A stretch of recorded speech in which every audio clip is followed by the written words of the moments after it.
Hi, I'm Yolanda from Olson Timber Buildings, and I'm here today at Moorcroft Equine Rehabilitation Centre in West Sussex to showcase one of our larger installs of stables. Nice big commercial block here at this wonderful charity, which we were delighted to be able to be picked as the main supplier here for this project. But before I talk about our lovely buildings and what we've done here, I'd like to talk a little bit about Moorcroft and what they do as an organisation and a charity. So originally set up to help ex-racehorses that have been injured, to rehabilitate them into a better way of life, a further way of life, so they can go on and do light dressage or safe hacking. This organisation was originally funded by the racing industry, fully funded by the racing industry. Now policies have changed and they are not funded by the racing industry and are completely self-funded and are able now to take in and help many other breeds of horses that need rehabilitation. Let me introduce you to Mary Francis, who's the Chief Executive of this organisation, and we also have two members of the team here, Maddie and Abby. Mary, I'll hand over to you to tell us a little bit about what you do here. So we're self-funding, and we do really care about ex-race horses, and we have a great demand to take them in and give them a better life, as Yolanda says. They may come in as 3 and 4 year olds, so they're very young and they've already failed at something. So we feel a great responsibility to give them another life. As Yolanda says, they can be very good at low-level dressage. Once they become sounder, they love their hacking. They can be rehomed to a lovely family home and be a very safe hacking horse. So in order to be able to continue to do that, we've also started to help other breeds of horses after surgery, after bouts of lameness. There's a great demand out there for us to earn some revenue from those people who are very grateful for our help. They come to us for 3 to 6 months while we get their horses sound, and we work with them so they understand the whole process, and then they leave with a sounder, happier horse and more understanding of the process of possibly why it went lame in the first place and how to keep it sound for the future. We're always working on our facilities to improve them. We have an indoor school and an outdoor school. We're delighted to have had Olson Stables to help us.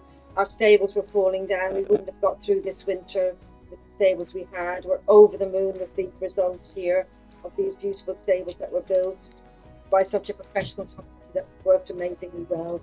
So we're thrilled to now be able to face this winter and be able to take in any horses that need our help in strong, good quality stabling that will definitely take care of the welfare of the horses. And can I ask you, Mary, I mean, as a horse owner ourselves, I think the worst thing about having an injured animal is how you deal with it personally. You know, you've got a great vet, they tell you what to do, and then you're sort of left there struggling. How do you help the owners? Yeah, I think one of the biggest nightmares for horse owners, as you say, Yolanda, is when your horse is on box stressed. Very few people have the experience and the skill and sometimes the facilities to take the horse safely off box rest and to understand how to do that without further injury or stress.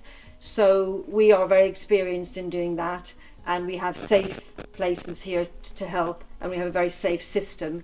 So we can do that, and we can work with the owners who can come down a couple of mornings a week and work through the process, which involves long reining, it involves physiotherapy, it involves very quiet work with the horse, keeping it calm, keeping it safe, and respecting whatever injury or surgery it's had, so that we don't further injure it or further stress the joint or area that has been injured. And we try to really give the owner confidence to understand that it wasn't their fault in the first place. Horses do get injured, and to understand how to prevent that injury in the future and to be able to build the strength of that horse so that he becomes a sound, stronger horse and doesn't go back to where he was. And what about your success rate? You know, you hear such terrible stories of things like kissing spine and really bad lameness in joint lameness. How's your success? How do you gauge your success? We gauge our success by, do we have a happy rideable horse at the end, and we do have a very high success rate. Kissing spines you mentioned, which is a dreadful skeletal condition of the back, very, very rife in racehorses. We have a great success with those. The long reining that we do, where we stretch the horse's back and build the muscle on the horse's back, anybody can do that if they're taught how to do it properly, and we can show people how to do that. We measure the muscle, so we don't do any guesswork, and we see every 3 weeks how much muscle the horse develops over its back.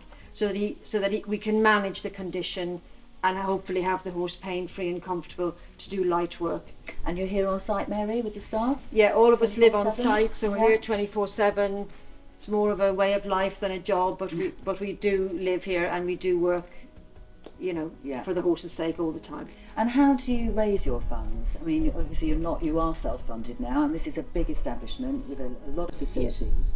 Obviously you have to make it competitive in terms of delivery costs, because you know there's all sorts of horse owners out there, and it's an expensive hobby. How do you do that, and how do you raise your funds? And what about, do you do courses or? So we run as many events as we can, and we very much focus on educational events so that they always help people to understand how to deal with their horses better, how to understand lamenesses better. Many people may not even know when their horse is lame.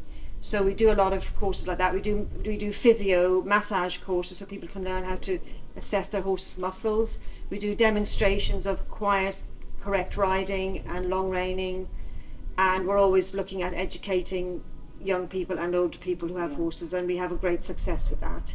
That brings in funds. We try to keep the cost of rehabilitation here affordable to everybody. People can't afford crazy amounts of money per week, but if we can do fundraising in order that we can afford to keep the price low, then we're helping everybody, and we believe as a charity that's what we should be doing, and we have a responsibility.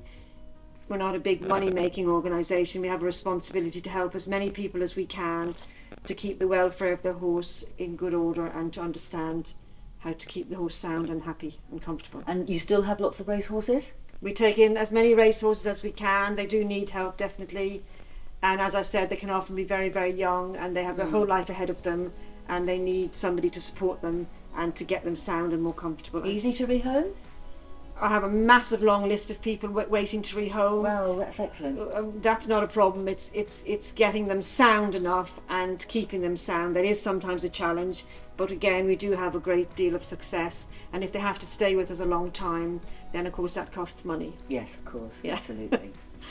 Well, it's really great talking to you, Mary, and I'm very glad that you chose us as your supplier for the stables and to hear about the wonderful work that you're doing here. What I would like to mention is that on the 2nd of October there is an open day here at Moorcroft. Come along, have a look what these guys are doing. It's really informative. It's very, very interesting. We'll be here. We're supporting this charity fully, and I think you'll have a great time meeting ex-clients, meeting some of the horses, and just to see exactly what the facilities are here.